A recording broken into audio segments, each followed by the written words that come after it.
이번에는 추상 클래스와 인터페이스 이어서 살펴보도록 할게요. 자, 추상 클래스는 abstract class라고 이야기를 하고요. 추상 메서드를 하나 이상 포함하고 있으면은 추상 클래스가 된다, 이렇게 얘기를 할 수 있습니다.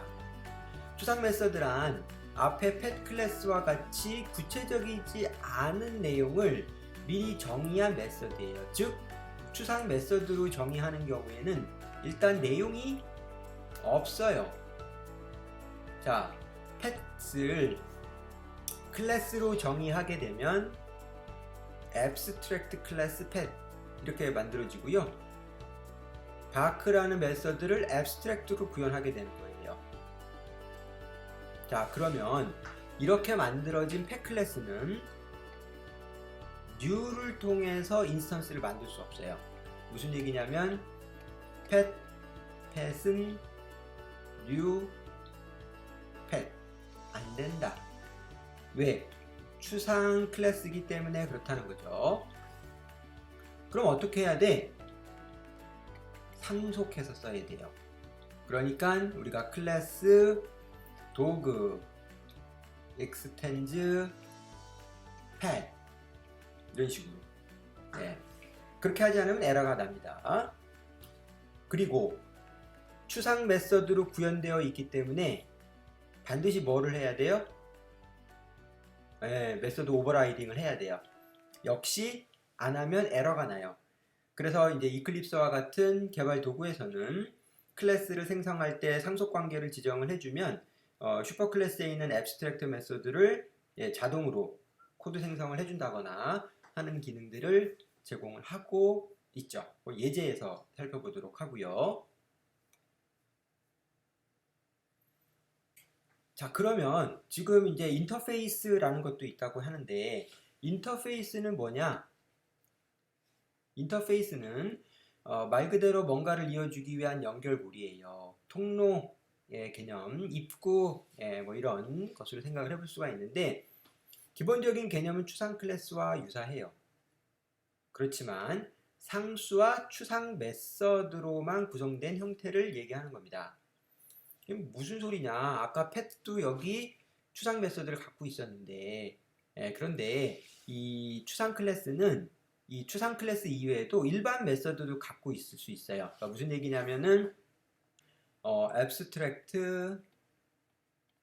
class pet이라고 했단 말이에요. 그러면 지금 한 것처럼 abstract void 바크 메서드가 하나 있어요. 그런데 추상 메서드는 뭐도 갖고 있을 수 있냐면 그냥 void run 이런 메서드를 가질 수 있어요. 그러면 멍멍이가 모든 그 애완동물이 달리기를 하는, 뜀박질을 하는 동작을 여기다 기술해 넣을 수 있죠. 그러니까 추상 메서드와 일반 메서드를 동시에 가질 수 있는 거, 그것이 추상 클래스고요. 인터페이스는 일반 메서드를 쓸 수 없어요. 이렇게 이게 안 돼요. 일반 인터페이스는 오로지 뭐만 존재한다? 추상 메서드. 그래서 인터페이스는 마치 뭐와 같이 사용이 된다? 일종의 설계도처럼 향후에 구현될 클래스들을 연결해 사용할 수 있는 기반 구조만 제공을 하는 거예요. 그래서 멤버 필드는 모두 public static final만 되고 메서드는 public abstract만 가능해요. 그래서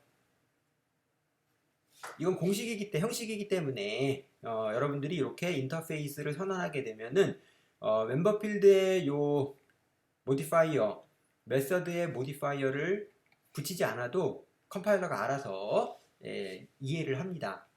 그래서 써도 되고 안 써도 되고 합니다. 그래서 뭐 어차피 굳이 이해를 하니까 안 써도 되겠죠. 그래서 인터페이스 펫, 그 다음에 그냥 메서드 이렇게 하면 알아서 전부 다 스태틱 파이널과 앱스트랙트로 인지를 하게 되는 거죠.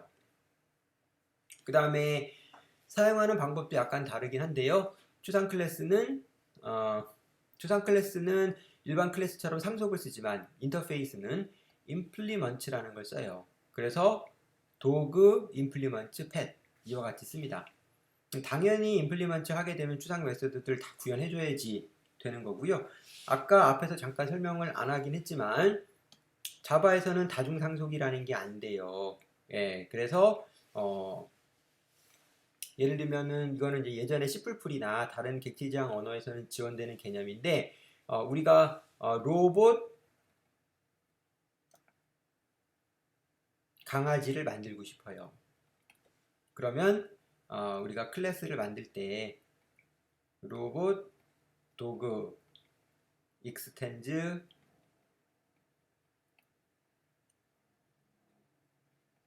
펫 또 익스텐즈 로봇 이렇게 해서 펫도 상속받고 로봇도 상속받는 강아지를 만들면 돼요. 그러면 그렇게 해서 만들어진 클래스는 로봇 강아지로부터 출발하는 거예요. 두 개를 모두 상속받았으니까. 이게 사실 재밌는 개념인데 자동차 클래스가 있고요. 비행기 클래스가 있어요. 이거 다 만들어진 이미 동작하는 클래스예요. 그럼 이거 두 개를 동시에 상속받으면 나르는 자동차가 저절로 생기는 거예요. 이거 만능이죠, 만능. 예.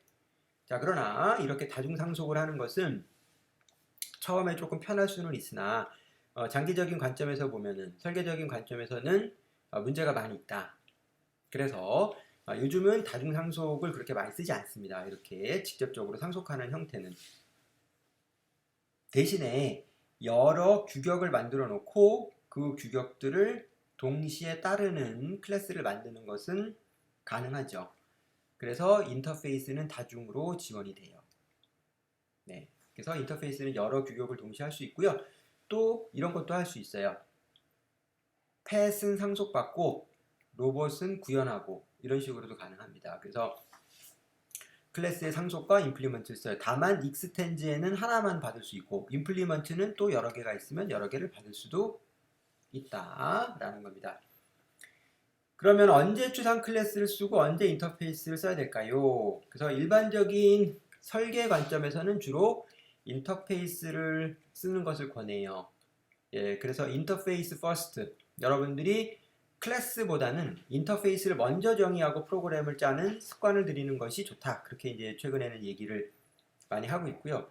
특히 그 스프링 프레임워크나 뭐 이런 것들을 쓰게 되면 주로 인터페이스를 정의하고 그 인터페이스를 구현하는 구체적인 클래스들을 생성하고 공급하는 것들이 이제 스프링에 의해서 관리가 되고 뭐 그런 형태를 취합니다. 그래서 인터페이스 장점이 많기 때문에 이제 인터페이스를 쓰는 습관을 들이면 좋겠고요.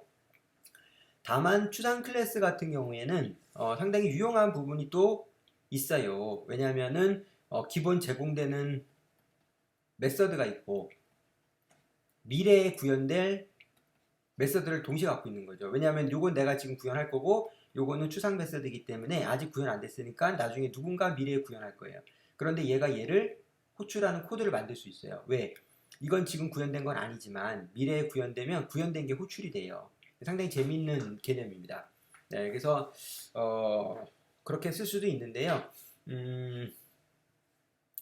그래서 한동안 추상 클래스나 인터페이스나 뭐 비슷하게 각자 역할에 따라서 섞어서 썼어요.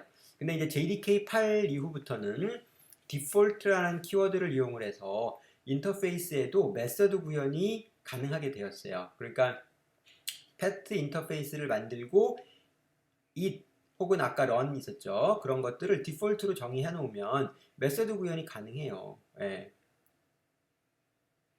그리고 스태틱 메서드도 구현해요. pet.wake 뭐 이런 식으로도.